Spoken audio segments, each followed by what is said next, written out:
Hello, my name's Richard Kent. I wanted today to talk about the garden tomb. Now, for me, the garden tomb is the centre of the universe. I've been very fortunate. My wife and I have been to the garden tomb many times. I cannot look at you and promise that the garden tomb is the actual tomb in which Jesus was buried.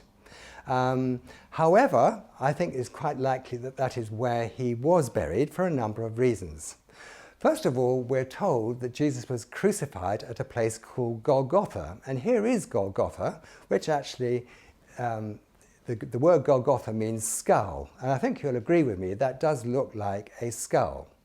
And we're told that Jesus was buried nearby in a rich man's tomb.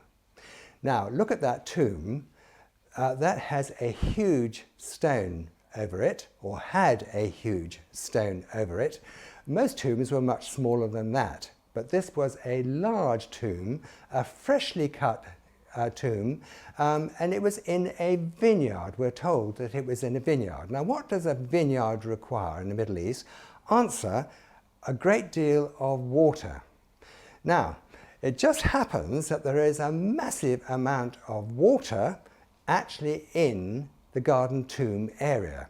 And there are very few areas outside the city walls where there are large quantities of water available in a cistern. There's a massive cistern here, which makes it very likely that this in fact was the place where Jesus was buried.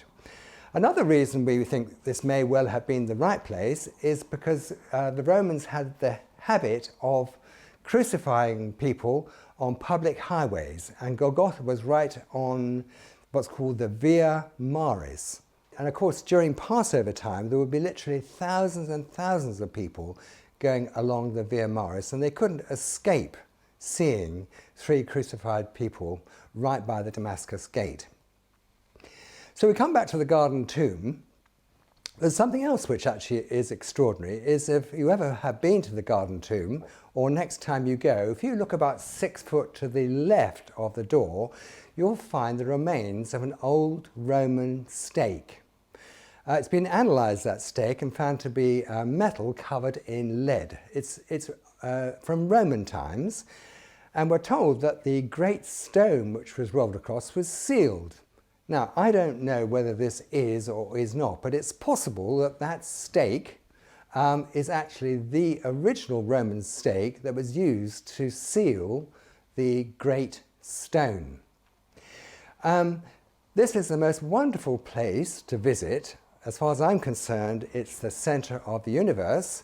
And remember that Jesus was buried there, but he only stayed there for 3 days and 3 nights because the angel rolled back the great stone on Easter morning, and Jesus rose from the dead. And it's because Jesus rose from the dead that I'm a believer in Jesus Christ and have decided to follow Jesus Christ forever and forever in heaven, in eternity. And I'm hoping that you will do as well if you haven't already decided to be a follower of Jesus. This probably is the place where Jesus was crucified. I can't promise it is. We'll only know that for sure when we get to heaven. But it certainly is a very peaceful and wonderful place. It certainly is very near Golgotha, the place of crucifixion. It certainly is on the Via Maris. It certainly has got a cistern there. There's a great deal of water there necessary for a vineyard. And for me, it's the centre of the universe, and on the door is a sign which says, "He is not here, for he has risen." And the response by most Christians is to say, he has risen indeed. Jesus Christ has risen from the dead and has appeared to literally hundreds of people before he actually went to heaven again after the resurrection, and has been changing lives ever since. Thanks for listening, and God bless.